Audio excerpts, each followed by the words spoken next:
Police! Josh, got the door open. Just to bear in mind, the mayor has just got contact us, so he's currently driving back to the address. He said he cannot give more details. Police, hello, anyone in? He's very hysterical on the phone, they're really struggling.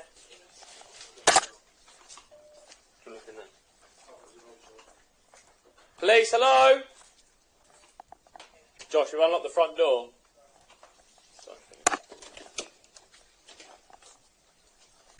Police, hello? What unfolded moments ago was something straight out of a crime thriller.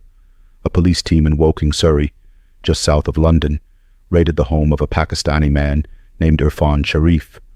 The reason for this dramatic intervention: a report of the death of a young girl named Sarah Sharif. On August 10th, 2023, the police emergency line received a call. On the other end was Irfan Sharif, reporting the death of his daughter. In a shocking confession, he claimed he was responsible for her death. This single phone call would ignite a wave of anger that would not only shake the quiet streets of Woking, but spread across the globe. I need you to take a breath because I cannot understand what you're saying, okay? Your daughter has died. I killed my daughter. I killed my daughter. My daughter is dead. Panic and left her. Who's killed your daughter? It's me. Okay. Father. How?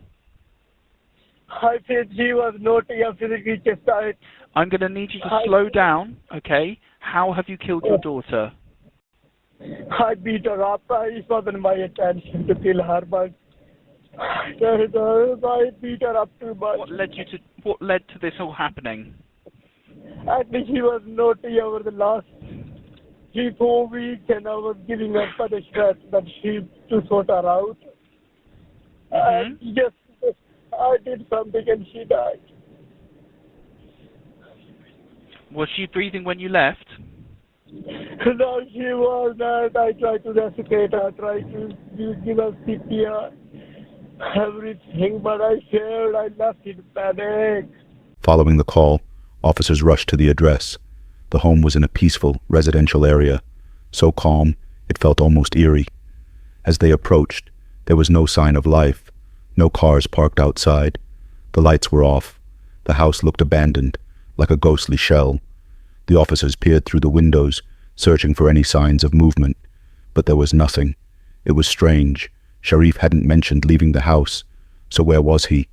When the officers finally entered, what they discovered was far from ordinary.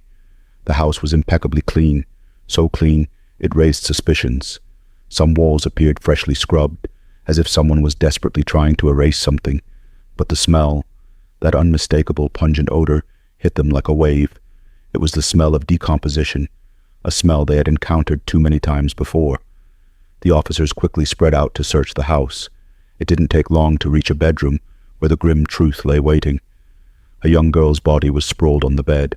Her face was almost unrecognizable from the swelling.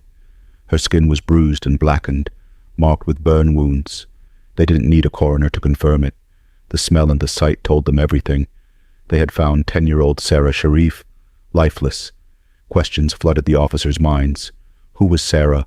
Who was her father? What had really happened here? And why didn't Sharif tell them he wasn't at the house?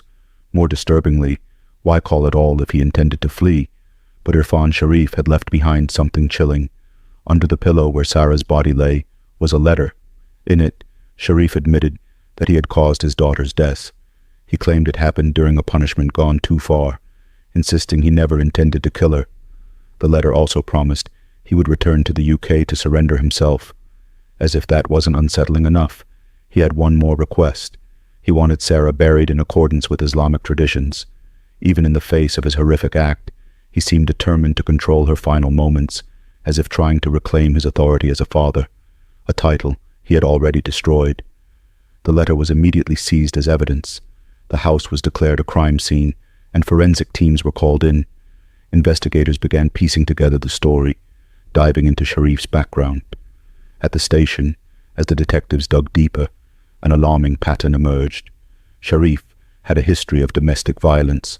This revelation added new urgency to their investigation. They traced his steps from the moment he entered the UK to the moment he made that haunting call, and what they found would only deepen the mystery. Irfan Sharif Muhammad was born in 1982 in Jhelum, Pakistan. Jhelum is a city in the Punjab region, home to around 190,000 people, most of whom belong to the lower or middle classes. The area is known for its residents emigrating to the United Kingdom. Nearly every family has someone living there, as the UK is a preferred destination for educated Pakistanis. Dubai ranks as the second choice, though its strict citizenship policies make the UK more appealing. Irfan followed this trend. After finishing high school in 2000, he applied for a student visa to the UK and arrived the same year. He began his studies, but wasn't particularly focused on academics. His main goal was to find work to support himself and his family back in Jhelum. During this time, Irfan had another goal: to marry a local woman and secure an easier path to citizenship. But the task wasn't as simple as he imagined. Genuine love didn't come his way, and the alternative, a paper marriage, was expensive, something Irfan couldn't afford. With no easy options, he took up work as a taxi driver. For 9 long years, he drove through the streets of London, trying every possible route to citizenship. His luck seemed to change when he met a Polish woman named Olga through one of the online dating apps. Olga had recently moved to the UK, and for Irfan, she seemed like a lifeline.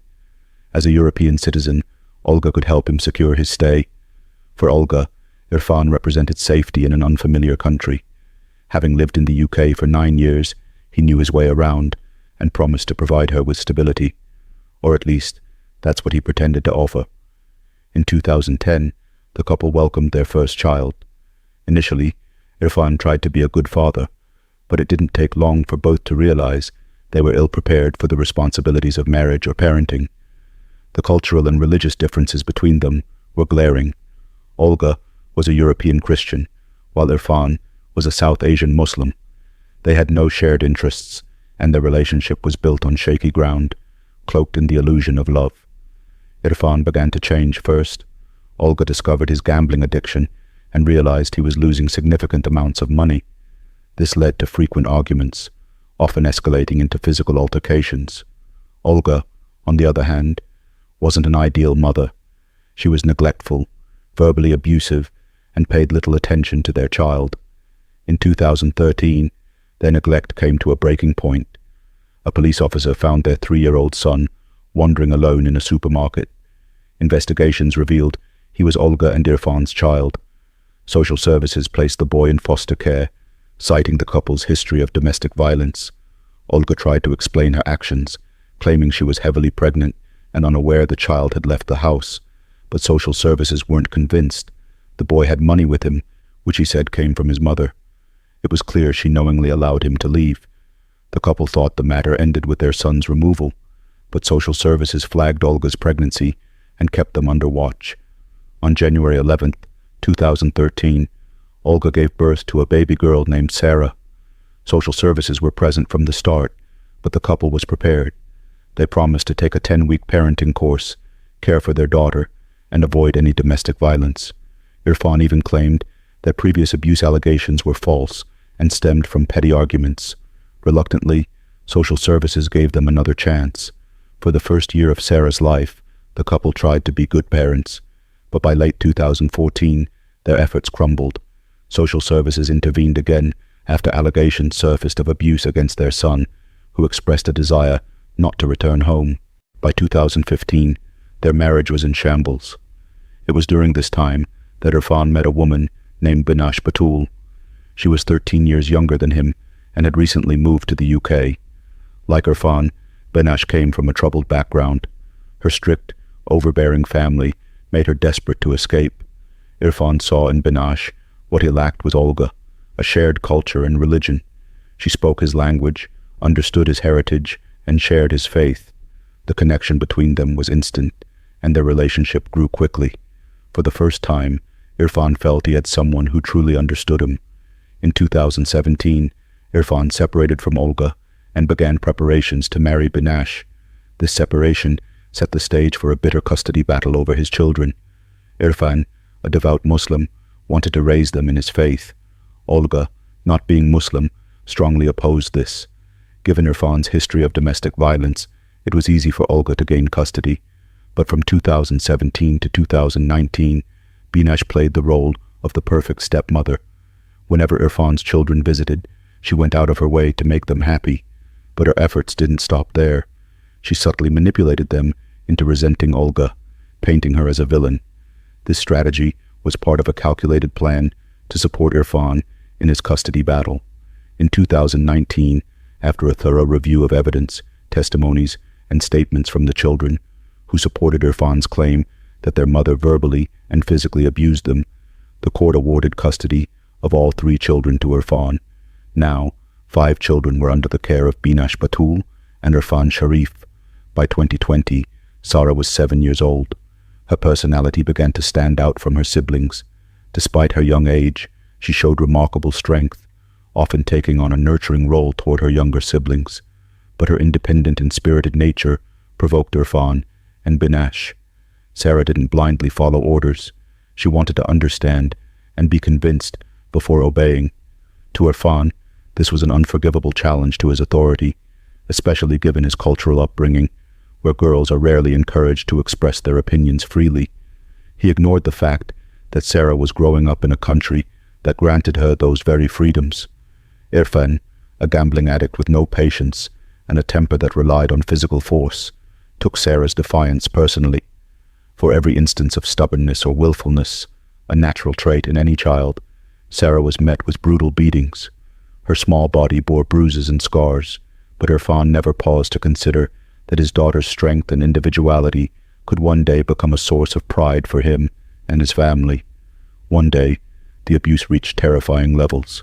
Irfan locked Sara in a room, beating her so savagely that Beenash messaged her sister in panic. She described how the sound of blows landing on Sara's body could be heard throughout the house. The next day, Beenash sent another message, stating that Sara's body was black and blue from the bruises.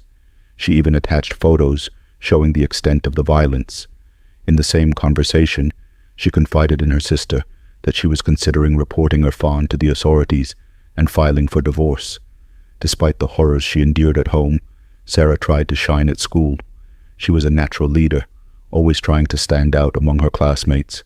During Christmas, she and her friends wrote a poem and proudly invited their teacher to hear it.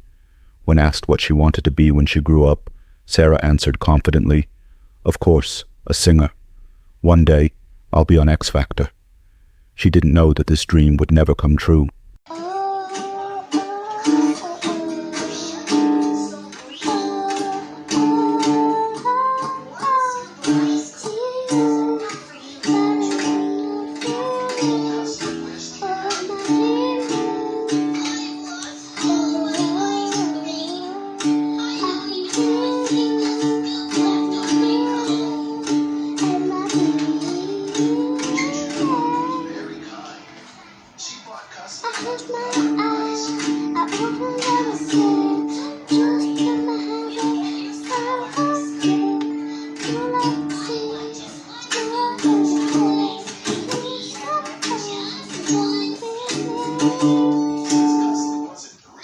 By 2022, the abuse escalated.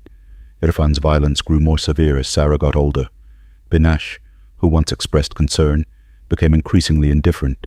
She began participating in the abuse, insulting Sara, blaming her for everything, and claiming she would grow up to be as worthless as her mother, Olga. That year, Sara began wearing a hijab.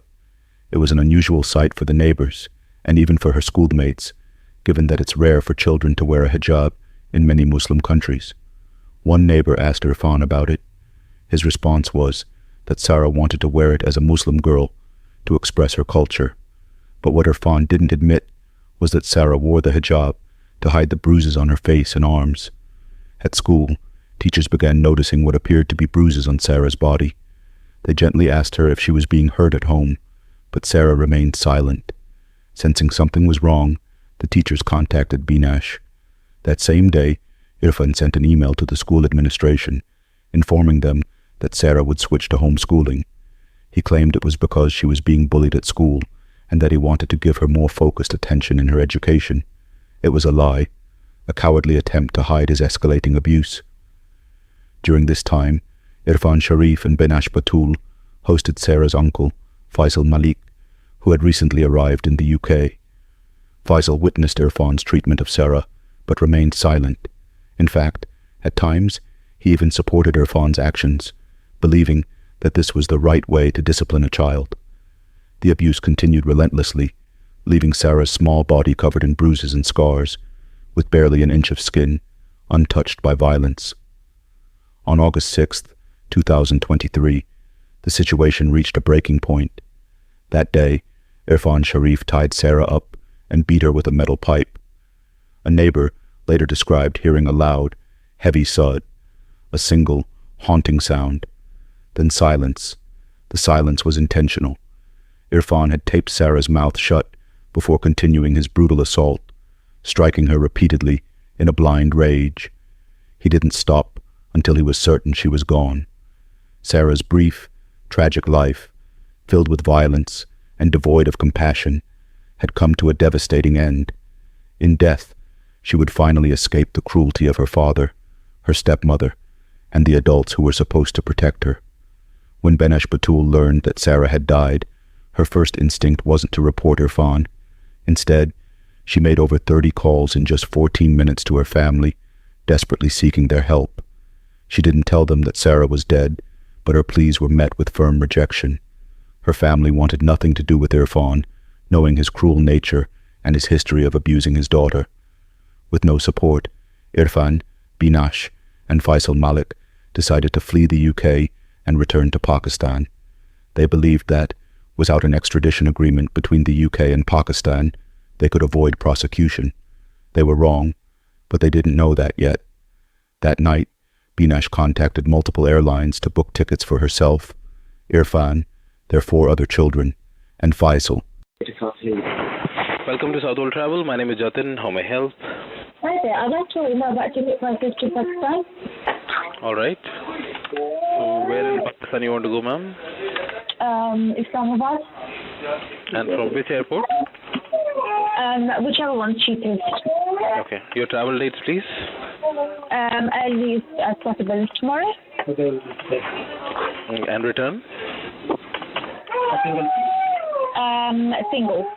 Yeah, so here, ma'am, you have an option with Oman Air tomorrow night from Heathrow via Muscat to Islamabad. And What time? 8:50 at night, tomorrow night. Is there anything in the morning? Just a minute. Is there anything shorter? Just a minute. There's an Etihad Airways, ma'am, available with a shorter Yeah, how waiting. much? That is departing at 9:30 in the morning, landing at 7:35 in Abu Dhabi, connecting at 11 o'clock, and reaches by 3:25 early morning in Islamabad. Is it possible you can send me these details, please? Once the tickets were confirmed, Irfan turned his attention to another grim task, erasing the evidence of Sara's death. The family cleaned every trace of blood and violence from the house. Irfan polished the metal pipe, a cricket bat, a belt Faisal had used, an iron, and even the walls. All these items had been used to hurt a 10-year-old girl. What kind of father could do this?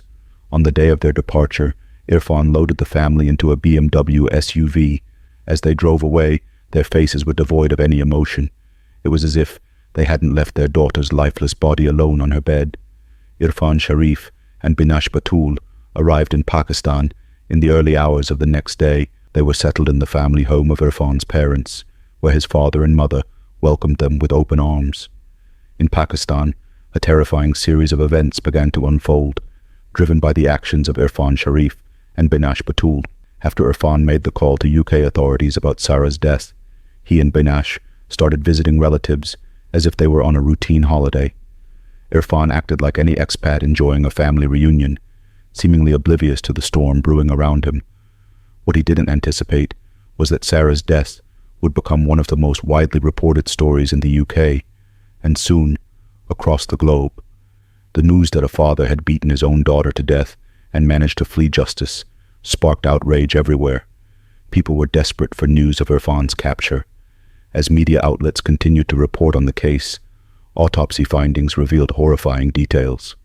Sara's body bore over 70 injuries, including burns on her lower back and other parts of her body, as well as marks indicating she had been tied up. Each new revelation fueled public anger. When reports confirmed that the UK couldn't demand Irfan's extradition due to the absence of a treaty with Pakistan, the outrage only grew. The justification wasn't enough to satisfy anyone. The UK authorities, under immense pressure, escalated the case to Interpol. Irfan Sharif, Beenash Batool, and Faisal Malik were officially declared international fugitives. Evidence linked Faisal to the crime, including Sara's DNA found on his belt. This proved his involvement, whether as an active participant or as someone who stayed silent about the abuse. In Pakistan, local authorities weren't prepared for the international scrutiny. Bureaucratic obstacles and resistance from within the country delayed any meaningful action. Meanwhile, Irfan's relatives did everything in their power to shield him and Beenash. The family owned over 20 homes, allowing the fugitives to move frequently, evading capture. The Pakistani police expressed frustration, claiming it was nearly impossible to locate the trio, let alone consider extraditing them. The turning point came when international journalists reached Irfan's father. They interviewed him about his son's whereabouts. Displaying a chilling indifference, the father claimed he didn't know where Irfan and Beenash were. When asked if the children staying in his home were Sara's siblings, he confirmed they were. The journalist pressed further, asking if he had informed the police that Irfan's children were in his care. The father casually admitted he hadn't, because no one had asked. This interview was like pouring fuel on an already raging fire. It not only implicated Irfan's father in helping the fugitives, but also exposed the Pakistani police's lack of serious effort in apprehending them. After the interview aired, the Pakistani authorities faced immense pressure from Interpol. Forced into action, they resorted to a tactic commonly used in resource-strapped countries, detaining the fugitives' closest family members. The strategy, though controversial, was brutally effective. By arresting Irfan and Beenash's relatives under the pretense of investigating them, the police sent an unambiguous message: surrender or your family stays in custody. The arrests worked. Upon learning that their family members had been detained, Irfan and Beenash recorded a video. In it, they tried to convey several messages. The crime wasn't premeditated. They hadn't fled and were willing to return. They blamed the Pakistani authorities for detaining their relatives. Firstly, I would like to talk about Sara. Sara's death was an incident. Our family in Pakistan are severely affected by all that is going on. All the media have been giving wrong statements and making up lies. Imran did not give a statement that Sara fell down the stairs and broke her neck. This was spread through a Pakistani media outlet. I am very worried about Imran's safety. All of our family members have gone into hiding as everyone is scared for their safety. The kids are unable to attend school as they are afraid to leave the house. No one is leaving the house. The groceries have run out and there is no food for the kids as the adults are unable to leave their homes out of fear of safety. That is why we have gone into hiding. Lastly, we are willing to cooperate with the UK authorities and fight our case in court. The only truthful part of their statement was the acknowledgement that their family members had been arrested. Without this measure, capturing Irfan and Beenash would have been nearly impossible. As for their claims of innocence and cooperation, the events that followed would reveal them for what they truly were: lies told by desperate fugitives forced into compliance. After the release of the video, it seemed an agreement had been reached to allow both the Pakistani authorities and the fugitives to save face. Pakistan maintained its stance of not bowing to international pressure or acknowledging Irfan Sharif and Beenash Batool as international criminals. Despite pressure from Interpol and the UK, Pakistan continued to deny any direct role in extraditing them. On September 13, 2023, at 8 p.m., Irfan Sharif, Beenash Batool, and Faisal Malik boarded a flight from Dubai to London's Gatwick Airport. They had booked business class tickets, as if this was just another routine journey. But the UK authorities weren't waiting for them at the airport. They were waiting for them on the plane itself. As soon as Beenash spotted the officers, she made a chillingly casual remark: "I guess you're looking for us." Her flippant tone, as if the brutal murder of Sarah Sharif was a minor incident, left a lasting impression.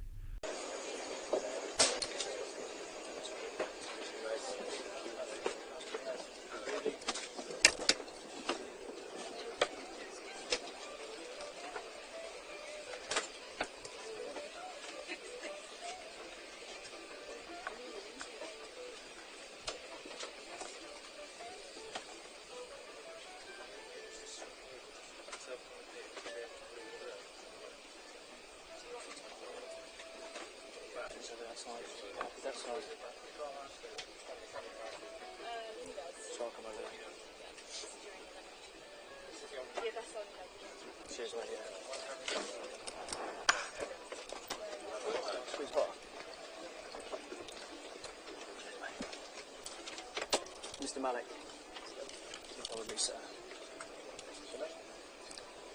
Which one is your bag? I don't have any bag. You have no bag? No. Okay. We'll look overhead. Right, can you put your hands together like that, please? I'll explain more outside, okay? Sorry? I'll explain more things outside, okay? So you confirm no bag? No, I don't. Okay. I promise we don't have any more bag. Just confirm what seat he's in, mate. Right in the middle, yeah. What seat? Middle one. Were you in the middle seat? Sorry? What seat? I swapped the seat with my brother, so... Were you in the middle seat? Yeah. Just around the middle seat. Yeah. Just want to confirm bag. He's saying no bag. No, we don't have a bag. Okay. But can you check up in there for us, mate? Once they were taken into custody, they were escorted directly for questioning. Their earlier claims, recorded in the video from Pakistan, of being ready to assist the investigation and prove that what happened to Sara was disciplinary action, quickly unraveled. Irfan had insisted in the video that his actions were somehow legal, though horrifying. But when questioned by UK investigators, the trio had almost nothing to say. The bulk of their responses consisted of just 2 words: no comment. They clung to the hope that silence would protect them from further incrimination. Please, could you introduce yourself? What's your name? So my name is Beenash Batool. And you are about to be interviewed for the offence of murder. What's your understanding of murder? What's your understanding of that offence? Killing someone. Yeah. Okay, so it's intentionally killing somebody, okay, in very simple terms, okay? That's the offence for which you've been arrested for, and that's the offence for which we're going to speak to you about, all right? What happened to Sara? No comment. What did you see? No comment. Whose choice was it how you left Sara? No comment. You know, Dawn's just said, as you said in the video, you want to come back to the UK, clear your name in the UK courts. Well, here we are. This is the start of the process. So why would you not speak to us now? No comment. Who did that to Sara? No comment. Do you love Sara? No comment. Did you care about her at all? No comment. That's the end of the interview. Okay. What is your full name? We're here because we're trying to find out how Sara died. Faisal इससे पहले कि मैं इस का इख्तिताम करूं इस interview का हम यहाँ पर इसलिए मौजूद हैं कि सारा जो है वो किस तरह उसकी मौत हुई है Who is responsible for her death? और उसका जिम्मेदार कौन था उसकी मौत का No comments. Okay. In my view, this little girl was tortured. कि मैं जो लफ्ज़ इस्तेमाल कर रही हूँ कि टॉर्चर उसके ऊपर किया गया था वो मैं ये नहीं कि मैं कोई इस तरह का कोई हंगामा करने के लिए कह रही हूँ लेकिन इस लड़की इस बच्ची को बहुत ज़्यादा जो है सदमा दिया गया है And you were either actively involved in torturing her. या तो फिर आप इसमें शामिल हैं कि उसके ऊपर जो टॉर्चर सारा जो किया गया है Or you were just sat there going, it's not my problem, I can't do anything. या फिर and involved in that way. या फिर आप का ये था कि भाई मेरा मसला नहीं है ये खुद जाने तो फिर इसमें इस तरह की आपकी शमूलियत है No comments. What they didn't realize was that the investigators already knew far more than they could have imagined. The evidence against them was overwhelming. Their silence couldn't shield them from the damning truths of their actions. The gathering of evidence against Irfan Sharif, Beenash Batool, and Faisal Malik continued from August 2023 until the trial began in October 2024. The courtroom for this harrowing case was none other than the iconic Old Bailey in London, renowned for hosting some of the UK's most notorious trials.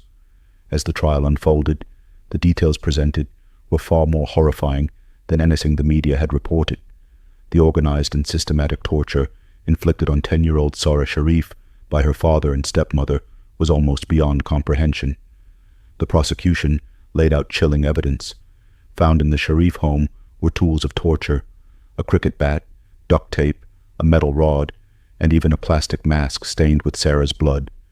Her body bore burns from a hot iron, while her feet showed injuries caused by scalding liquids.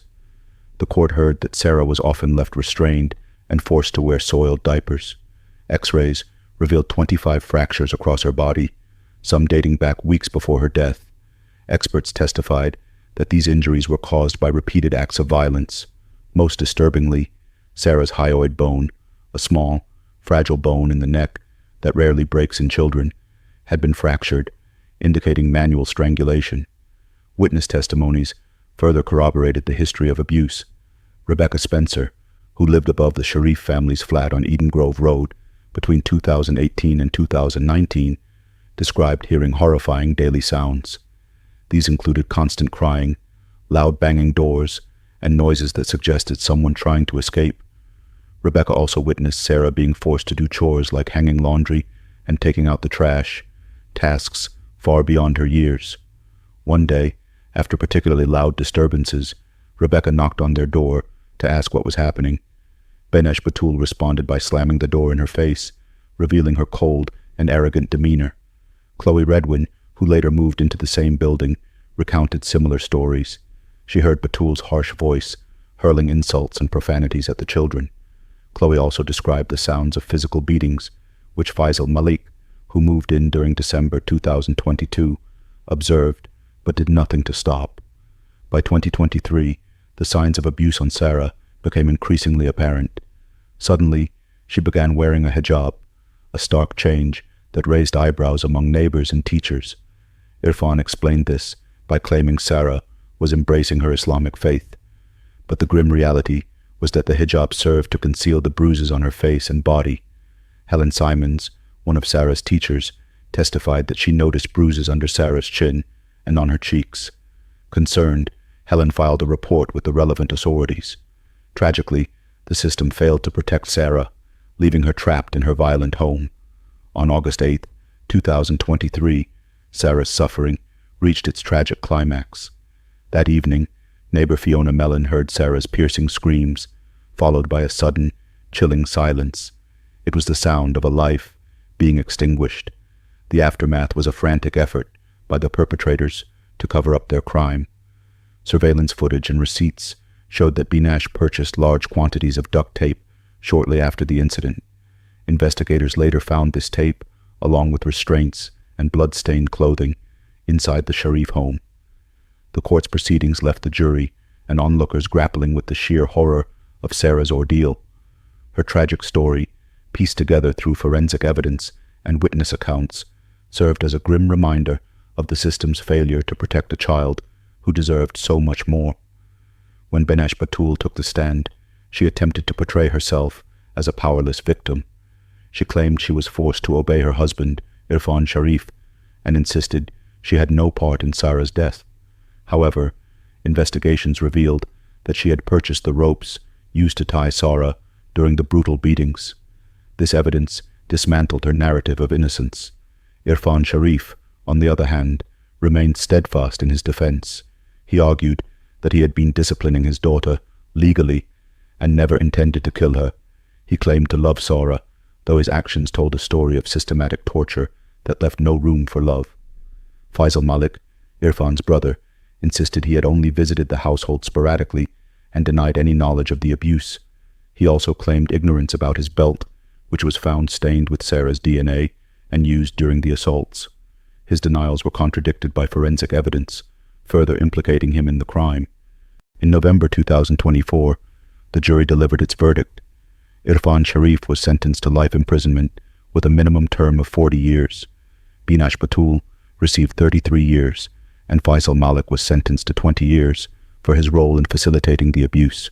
In his closing remarks, Judge Sir Kavanaugh described the case as one of the most heinous crimes he had ever encountered. He stated, "What Sarah endured was not merely physical torture, it was a systematic attack on her humanity." Irfan was sent to Belmarsh Prison, one of the UK's most secure facilities, to protect him from potential vigilante attacks by the public. However, what the authorities failed to anticipate was that the greatest danger to Irfan lay inside the prison walls. In prison, a hierarchy exists among inmates, and respect is often tied to the nature of a prisoner's crime. Those convicted of harming children, especially their own, are universally despised, even by the most hardened criminals. Irfan's crime wasn't just the murder of a child, it was the prolonged torture and killing of his own 10-year-old daughter. For the prison population, this was unforgivable. On New Year's Eve, 2025, as the clock struck midnight, 2 inmates armed with makeshift shanks, crafted from tuna can lids, broke into Irfan's cell. They launched a vicious attack, stabbing him repeatedly in the face and body. Irfan was left with severe injuries and had to be rushed to the hospital.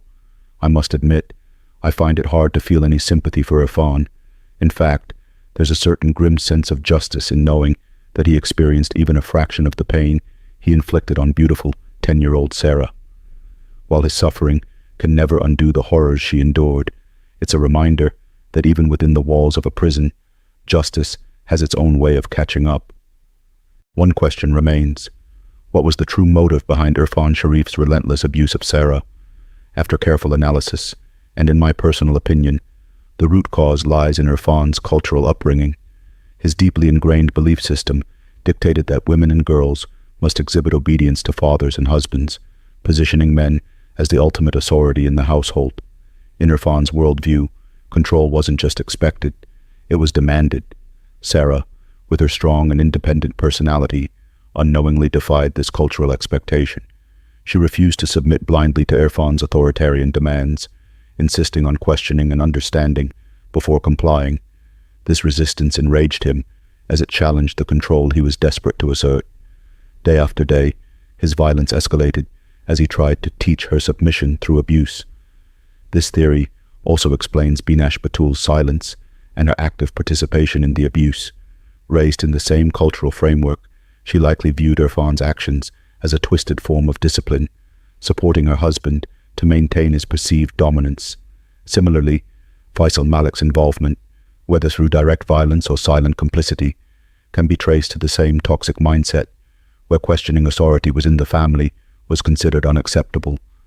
But what do you think? Do you believe Irfan Sharif's upbringing and cultural beliefs were the primary driving forces behind his horrific crime? Or do you see other factors at play? Share your thoughts in the comments below. Thank you for watching. If you enjoyed this video, don't forget to like and subscribe for more true crime documentaries. See you in the next video.